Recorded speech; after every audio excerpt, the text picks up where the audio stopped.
Now, there's 2-3 interesting things about Ram Mohan. The first thing, and that many people do not admit, and some people do not want to admit, the fact is Ram Mohan Roy was a supporter of British rule. And this is something that people don't like to admit. He believed that the Indo-Western encounter, which just so happened to be midwifed by the British, it could have been midwifed by somebody else, but in the historical circumstances, the British were the midwives of the Indo-Western encounter. He believed that it was an important encounter and we would benefit and learn from it.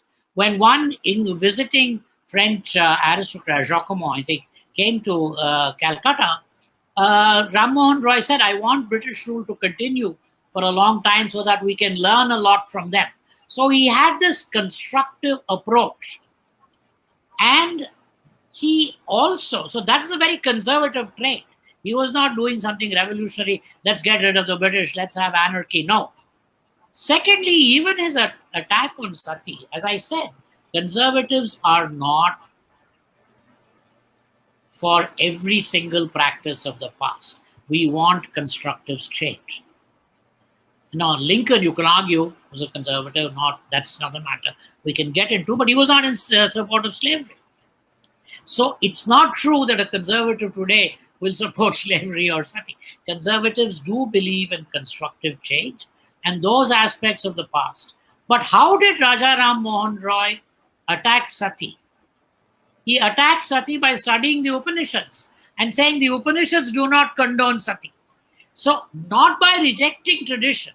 He was very certain that while rejecting certain bad aspects of current tradition, we are not going to reject everything about tradition. And that was, I call this a conservative trick somewhere in my book, where the conservative will quote an earlier scripture in order to attack a present practice and saying this is not really sanctioned by earlier scripture and therefore advocate and support change. So Raja Ram Mohan Roy politically was for continued British rule, was for gradual emancipation of India, not for a revolutionary shock effect change. And how did he attack sati? He wrote a letter to the Viceroy, to the Governor General. It was a very constitutional way, a deputation. You know, conservatives love committees, memoranda, signing stuff. We are against going on the streets and agitating and throwing stones. It's a very constitutional, proper process. And he got public opinion in his favor and eventually persuaded Bentinck that this was the right thing to do. So that is why Raja Ram Mohan Roy, to my mind, is the founding father of modern Indian conservatism.